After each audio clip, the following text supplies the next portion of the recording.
Will the Menendez brothers get a new trial? And why were they convicted at their second trial and not the first? Now, there was a few differences between their first and second trials. The first one, as we know, ended in a mistrial, which means that the jury could not come to a decision. And the second one, they got convicted. One of the differences was in the second trial, they were tried together, whereas the first one, they were tried separately. It's always helpful for co-defendants to be tried separately. The other probably main difference was that their allegations of sexual abuse toward their parents, most of that did not come in on the second trial. And the reason for that is there was a law at the time, battered women syndrome, that allowed for this kind of evidence to come in for this exact purpose, that a woman in a situation, I mean, it was literally about battered women, not men, in this situation, are going to then, kill in self-defense or harm in self-defense. And because of the years of abuse, even if there wasn't maybe an imminent harm to them at the time, they felt like that because of the trauma. So this would be kind of exactly the same situation that the brothers were alleging, but the judge said that because they were children, this law didn't apply to them. And so he didn't allow in experts to talk about like their state of mind, what the trauma would have done, why they would have felt like they were in imminent danger, even if they weren't. So the judge didn't allow in the defense, that imperfect self-defense, the thinking you were in imminent danger, even if you weren't.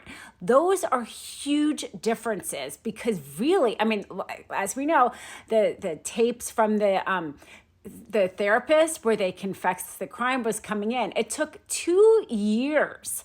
They were in jail quite a long time before that, even that first trial, because for 2 years, their lawyers argued that those tapes shouldn't come in. But those tapes did end up coming in.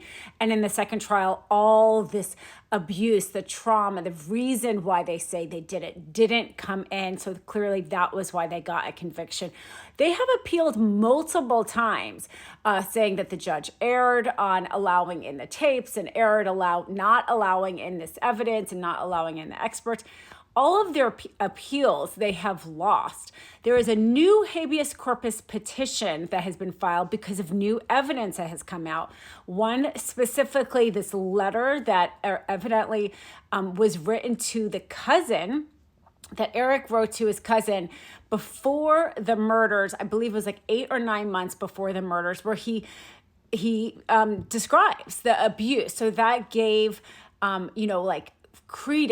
credibility to their allegations because of the fact that that was written beforehand. And the reporter just discovered this letter in the cousin's, things after he passed away.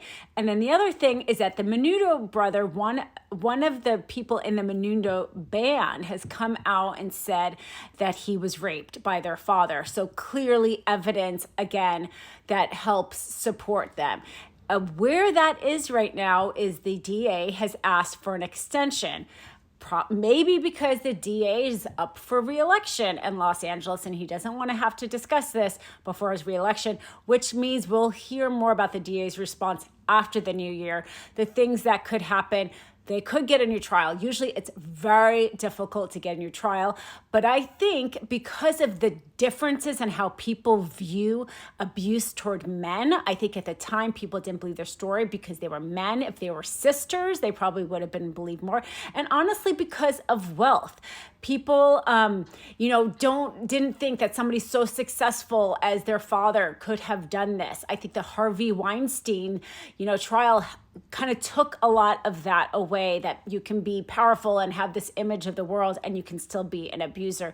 So for today, I think that their trial wouldn't have been viewed the same, handled the same. And so possibly they could either get a new trial or get time served. But it is a tough road to get a habeas corpus petition allowed. But this DA, in light of the fact that changing of the times and the understanding of how we treat abuse victims now, it's possible his response may be more sympathetic to the brothers and allow for some sort of justice in a way that wasn't done then.